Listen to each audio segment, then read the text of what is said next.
Then the Lord said to Moses, "Tell the Israelites to turn back and encamp near Hahiroth, between Migdol and the sea. They are to encamp by the sea, directly opposite Baal Zephon. Pharaoh will think the Israelites are wandering around the land in confusion, hemmed in by the desert. And I will harden Pharaoh's heart, and he will pursue them. But I will gain glory for myself through Pharaoh and all his army. And the Egyptians will know that I am the Lord." So the Israelites did this. When the king of Egypt was told that the people had fled, Pharaoh and his officials changed their minds about them and said, "What have we done? We have let the Israelites go and have lost their services." So he had his chariots made ready and took his army with him. He took 600 of the best chariots, along with all the other chariots of Egypt, with officers over all of them. The Lord hardened the heart of Pharaoh, king of Egypt, so that he pursued the Israelites, who were marching out boldly. The Egyptians, all Pharaoh's horses and chariots, horsemen and troops, pursued the Israelites and overtook them as they camped by the sea near Hahiroth, opposite Baal Zephon. As Pharaoh approached, the Israelites looked up, and there were the Egyptians marching after them. They were terrified and cried out to the Lord.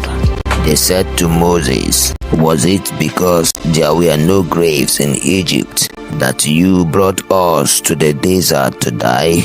What have you done to us by bringing us out of Egypt?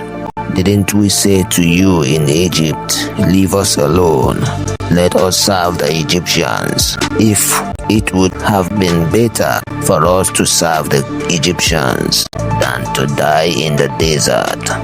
Moses answered the people, "Do not be afraid. Stand firm, and you will see the deliverance the Lord will bring you today. The Egyptians you see today, you will never see again. The Lord will fight for you. You need only to be still." Then the Lord said to Moses, "Why are you crying out to me? Tell the Israelites to move on.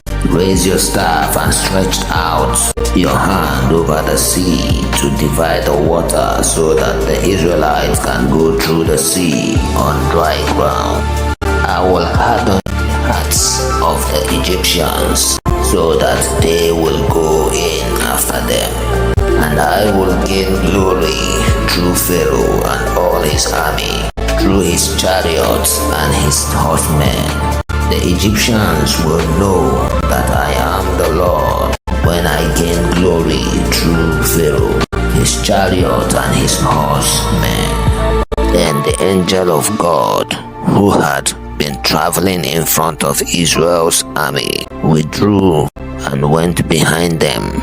The pillar of cloud also moved from in front and stood behind them, coming between the armies of Egypt and Israel.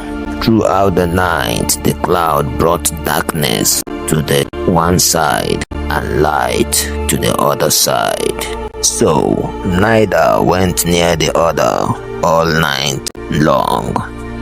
Then Moses stretched out his hand over the sea, and all that night the Lord drove the sea back with a strong east wind and turned it into dry land. The waters were divided, and the Israelites went through the sea on dry ground with a wall of water on their right and on their left. The Egyptians pursued them, and all Pharaoh's horses and chariots and horsemen followed them into the sea. During the last watch of the night, the Lord looked down from the pillar of fire and cloud at the Egyptians' army and threw it into confusion. He made the wheels of their chariots come off so that they had difficulty driving. And the Egyptians said, "Let's get away from the Israelites. The Lord is fighting for them against Egypt."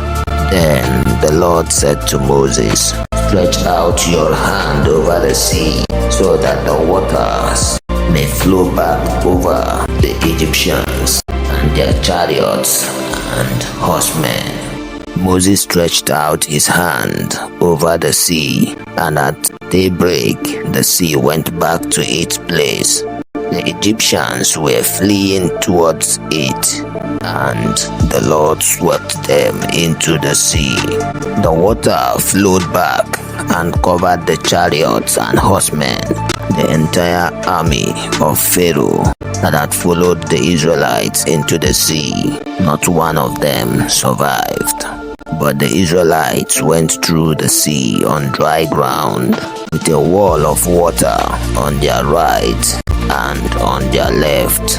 That day the Lord saved Israel from the hands of the Egyptians, and Israel saw the Egyptians lying dead on the shore.